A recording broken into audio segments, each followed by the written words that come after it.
রাহাত বেয়াদব। রাহাত রাহাত কি স্বামীর কেউ নাম ধরে কয়? আমার শাশুড়ি আমার শ্বশুরের নাম ধরে কয়, তেলেগে আমিও কই। এই ভিডিওটা দেখার পর আপনারা কেডা কি বুঝছেন আমি জানি না, কিন্তু আমি যতটুকু বুঝলাম আমার অভিজ্ঞতাতে আমি আপনাদেরকে বলি। আমাদের গ্রামের মাঝে আগে যখন বউ দেখতো না, তখন আমাদের গ্রামের মুরব্বীরা বলতো বউ দেখার আগে তাদের বাপ মা কেমন, তাদের দাদা দাদি কেমন, ওইগুলারে আগে যাচাই করতো আর কি। আমরা দেখতাম আর কি। বিশ্বাস করেন ভাই, যদি বাপ মা অথবা দাদা দাদি ভালো থাকতো তাইলে বিয়া করাইতো, কারণ তারা বালা করেই জানতো যদি বাপ মা বালা হয় তাইলে মেয়ে অবশ্যই বালা হবে।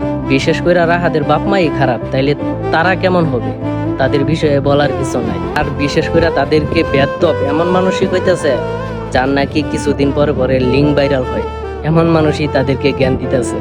তাদের জ্ঞান শুনে মানে হাসবাম না কানবাম আমি কিছুই বুঝি না। আচ্ছা যাই হোক, এই ভিডিওটা দেখার পরে আপনারা কেডা কি বুঝছেন ওইটা কমেন্ট করে বইলা যায়।